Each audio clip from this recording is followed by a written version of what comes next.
Michael Vick has pulled in his first quarterback recruit, and it's the exact type of quarterback I expected him to pick. Oh, yeah, it's Locked On HBCU. Play my music.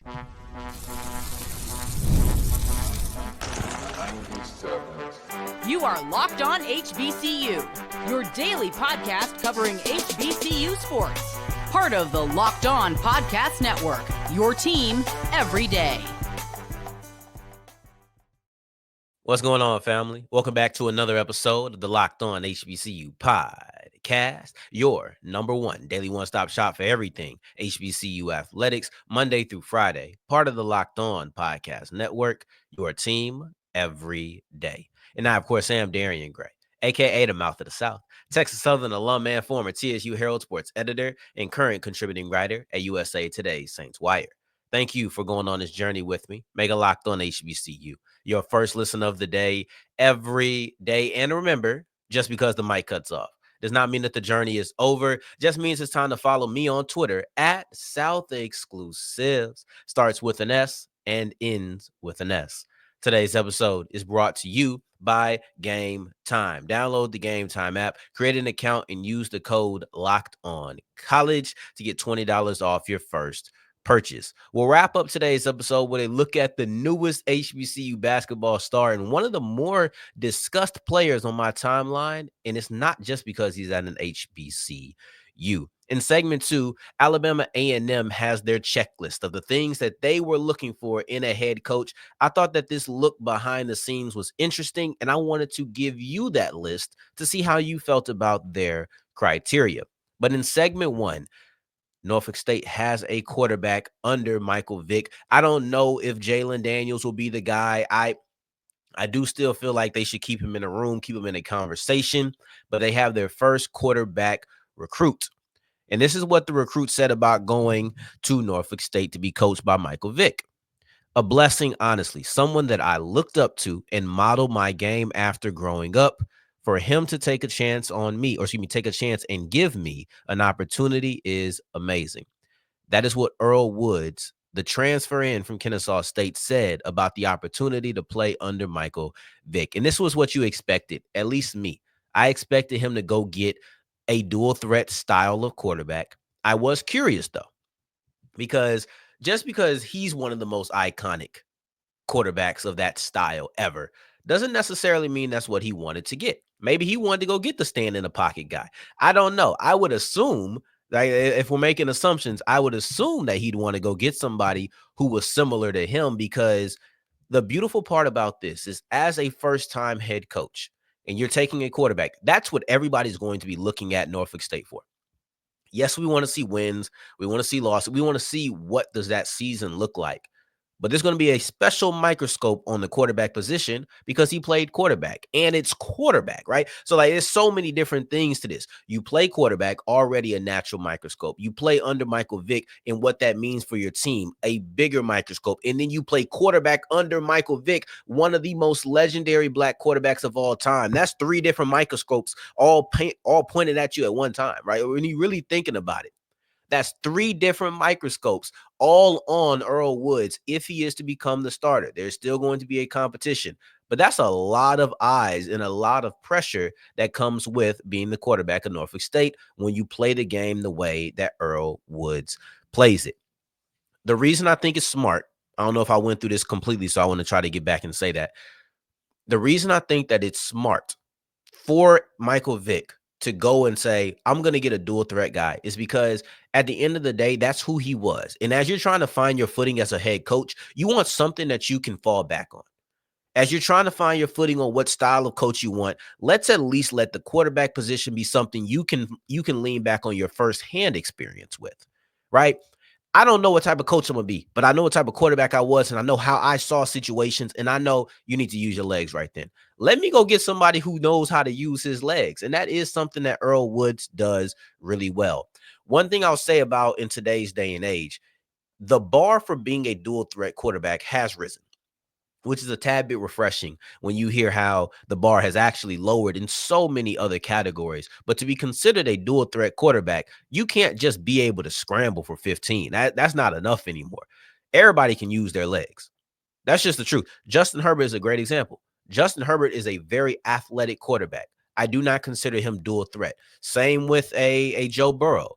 They are both very athletic quarterbacks who can hurt you with their legs, but I wouldn't necessarily say that I'm going into a game and game planning for them to run the football. That is the difference. If I have the game plan for your legs, you are a dual threat quarterback. If I don't, then you are not. Even if you have the ability to run, because darn near every quarterback under the age of 30 has a little bit of mobility to them, right? Like every quarterback under the age of 30 coming in the league outside of Mac Jones has some sort of mobility to him. That's just the God's honest. All right. Now, that being said, most quarterbacks, most quarterbacks can run, but most quarterbacks aren't going 30 for 30 in high school. I don't like bringing up high school because Woods is already 2 years removed from that. Like, this is already distant past for him, if we're going to be completely honest about it. This is already kind of distant past. So I don't like leaning on this. But if you want to look at statistics, he had 30 touchdowns through the air, 30 touchdowns on the ground as a junior. He took a little step back as a senior and did 20 and 20. So that shows you what kind of dual threat ability he had in that time. The reason I don't really like having conversations around what happened in high school when you're 2-3 years removed is, first off, there's already a natural transition that happens. You already aren't going to produce the way that you did in high school when you get to college. So I really don't want to hear that. Secondly, this is just a completely different player. You've been out of high school for 2 years. You've been in college now. You've been at Jacksonville State. You've been at Kennesaw State. Now you're going to Norfolk State. This is his trip in the transfer portal number 3. So we'll see how this goes for him. He should get way more action. He barely got any time at those schools, so there's nothing for us to go off of. But I was able to see some film in these type of situations. You want to see some sort of practice film so you can have some sort of basis, right? Like, you need some sort of basis when having this conversation, especially when we're talking about the quarterback position. So I saw some practice film. I was going to say training film, but I saw some practice film of Woods, and the athleticism is what jumped off the table, which is great because it backs up what numbers we saw from high school. It's nice to see that athleticism is still a part of his game. It wasn't all scrambling. You do have to take that in account. He had good speed when he took off. It looked good. The only problem is practice, and they ain't really trying to hit the quarterback in practice. But certain things you can look at and you say, okay, he does have some athletic ability. He will be able to run the ball. How well, we'll see when you get into live action and people can hit you, and it just looks different, right? But also some of the throws that he made, it wasn't the best quality of film for me to see ball placement all the time. But I was able to see the way that he let the ball go. You were able to see, obviously, it was completions, man, because it was like a highlight tape. So there was no incompletions in this. But there was 2 throws in particular. One, it looked like a read option, maybe a RPO, but I'm going to say it was a play action because the defender got on him so fast that he probably would have gave the ball instead of keeping it and going for the pass. But it was a mesh point similar to an RPO or similar to a read option, and the defender was on him immediately. So he didn't have the time to step, set his feet, or do anything. He just kind of had to throw that ball with all core strength, all torque, and it was a really good throw. It was really good. It hit so you weren't able to see ball placement, but you were able to see the trajectory of the wide receiver. So the receiver didn't have to stop. It was a good throw for that. Then another one, he was scrambling out to his right, and he was running at a pretty solid speed, pretty solid pace, and slung it deep. I guess it was a catch. I couldn't see the receiver. I could see the receiver on the sidelines, and that's kind of where the cutoff of the film was. So you couldn't see how it happened, but everybody started running down the field. So I'm going to assume that he completed that pass. This was a very impressive pair of throws. And at the end of the day, this dude's a transfer with no real collegiate experience. He's essentially like a high school super senior, because that's how much experience he's coming into Norfolk State with. You just feel like you need potential. And I saw that in the few highlights and the few practice reps that I was able to see. Saw potential on the feet, saw potential with his arm. So as we push forward, not necessarily potential, but this is the things that head coaches are being judged based off of in the Alabama A&M coaching search, and that's how they landed on Sam Shade. So let's look exactly what the criteria is as we continue with Locked On HBCU. Today's episode is brought to you by Rocket Money. Did you know Rocket Money helps you find subscriptions that you forgot about or even you were paying twice for? I've heard it happen to people. It's crazy as it seems, it will happen. And you don't know until you get Rocket Money. What happened to me is the ability to forget. Oh, it's a superpower for me.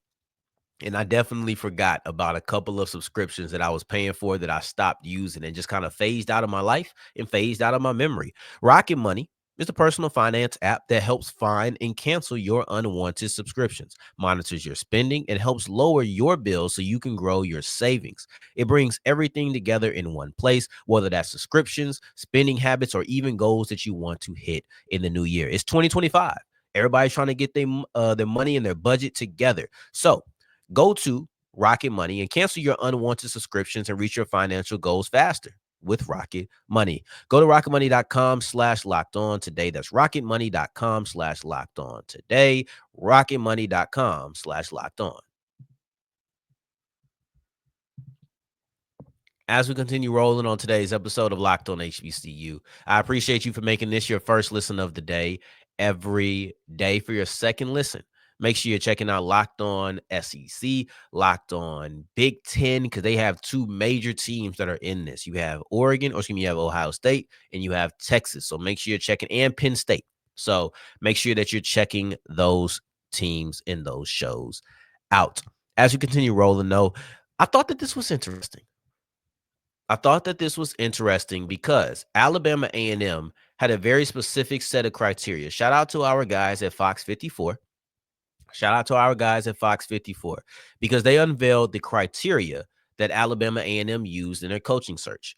Now, Sam Shea was able to check every single box in this criteria, and that typically makes you the candidate, right? Like if we're being honest, if you have 6 boxes that I want you to check, and you check all 6 of those boxes, you are probably going to be our head coach. Let's be very clear, though.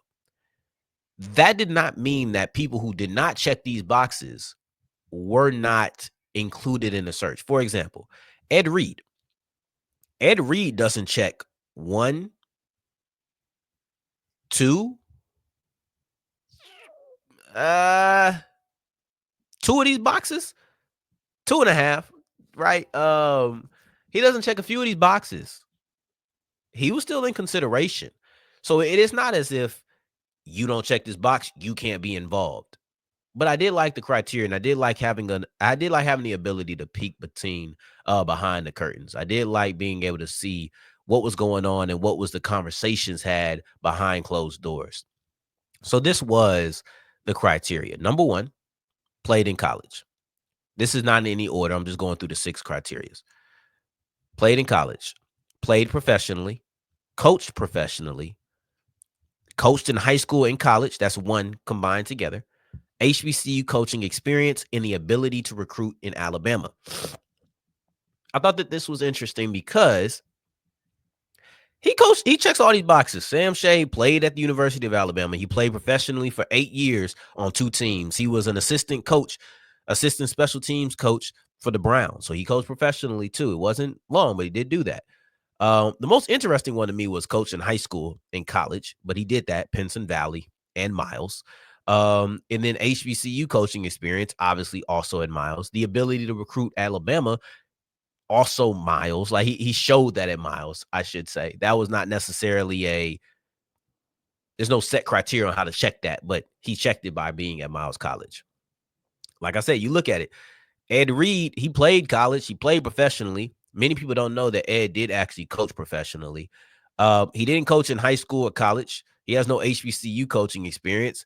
And the ability to recruit Alabama, I mean, you would have to ask Ed what the plan was. I don't know what his plan was. Obviously, Alabama A&M didn't like his plan, whatever that plan was. Or at least they didn't like it as much as they liked Sam Shea, because Sam Shea ended up being the guy. And there's no clear-cut answer for ability to recruit Alabama. It just so happens the guy you picked has been in Alabama. So that's you know what I mean? Anyway, I want to rank these criteria based on the ones that I find the most valuable. So just as a reminder, these are the 6. Played in college, played professionally, coached professionally, coached in high school and college. That's one combined. HBCU coaching experience and the ability to recruit Alabama. I'm going to change that to ability to recruit your home state, but I'll explain why in a little bit. So the number one thing on here is coached in high school and college. That for me is the biggest criteria of the 6 that have been presented to us. Number one, because at the end of the day, there are certain rules, there are certain ways that this game are played. And I don't even mean on the field. There's rules off the field. There's things that you have to abide by. There's scholarships. There's just eligibility. There's so many different things that go into the collegiate game that being able to have experience with it, it makes it easier on me as an athletic director to trust you. It makes it easier on me to sit here and say, oh, yeah, Sam, he did this at Miles. I know he knows what it is. I know he knows what criteria we have to follow to make sure that our quarterback isn't ineligible for the first 3 games of the season. I know he knows how to do that. So that's very important to me. And then the high school aspect of it is not one that I take in too much account, but at the same time, it's an extra bonus. If you coach high school football and you coach college football, I'm going to assume that you know how to recruit high school kids. And to me, recruiting high school is significantly better than recruiting the transfer portal, especially as you attempt to build up.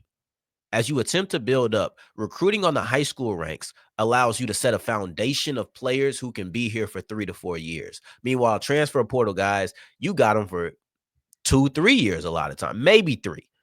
You see a lot of guys go get juniors in the transfer portal. You could get a senior, could get a grad guy. Like a freshman, though, you don't technically have him for 4 years because he has free will to go do whatever he wants. But you have him for a maximum of 4 years. That's not always the case in the portal. Secondly, is the ability to recruit in-state. The reason I say in-state and not Alabama is because I'm just making this list pretty generic to any school. Like if any school had this criteria, which I think a lot of them probably do have many of these boxes, maybe not all 6 of them, but many of these boxes are in here. The ability to recruit in your state is going to be extremely important because recruiting starts here.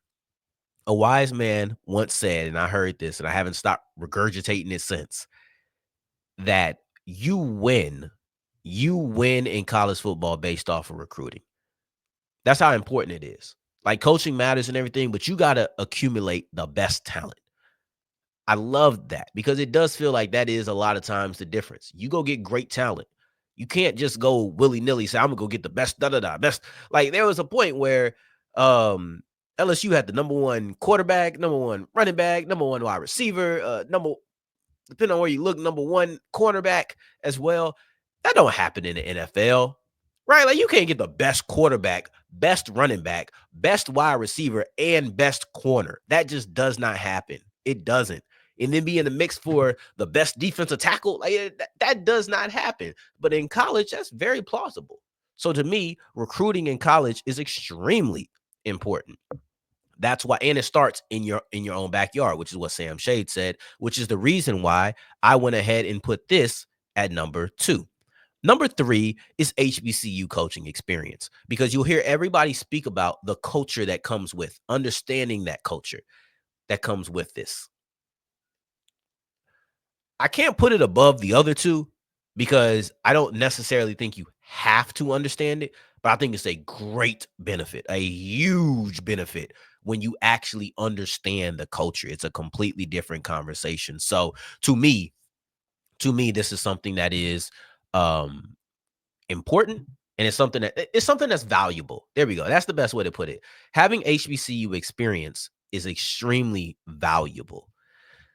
Now, this is where it kind of jumps off for me. These other 3, not really big to me. Coach professionally comes in at number 4, played collegiately comes in at 5, and played professionally comes in at 6. I see the bonus in coaching professionally, but it's not nearly as important as coaching collegiately to me because it doesn't always translate. Meanwhile, I feel a bigger translation from college to college. I know it's different colleges have different cultures and different regions have different cultures, but I feel a greater translation if we're still on a collegiate level, in my opinion. And that same goes from D2 to D1. I just see the translation. for 5, if you didn't play in college, I don't even feel like we're here having this conversation. So it's darn near a no-brainer. And then 6, play professionally. I'm sorry, I just don't think that's a big deal. I've seen a lot of coaches. Willie Simmons didn't play professionally. Chennis Berry didn't play professionally. I don't think Buddy Pugh played professionally. I could be wrong, but you see a bunch of guys who are very successful who didn't have professional careers. It just so happens that Sam Shea did. TC Taylor did play in the Arena League for a year. I think he had a preseason stint, so it wasn't much, but he was there technically. But yeah, I don't see the huge value in that. The top 3 though, give me high school / college experience. That's numero uno by a wide gap. That's number 1 by a decent gap. Number 2, and they're really close. There's not a gap. It's not a gap. I was thinking as I'm talking, it's not really a gap. Number 2, then give me the ability to recruit. It's so important. It's so important that I can't make it a big gap, but I do feel like the ability to coach supersedes everything at the end of the day. The ability to coach on this level, because you're going to have a lot of even recruiting. At some point, you're going to get where somebody recruited just as well, if not better than you. So as much as we want to talk about accumulating talent, you're going to get to a point where you're no longer the big dog on the block. And at that point, your coaching has to come into effect, which is why it's number 1. That's the differentiating factor to me. And then number 3, HBCU coaching experience. Just understand the culture. That's it. But somebody who's new to HBCUs, Dr. Bradley. And no, he didn't go to medical school. He's an undergrad student at UAPB. But the performance he's putting on the court, quite surgical, if you ask me. Couldn't help myself.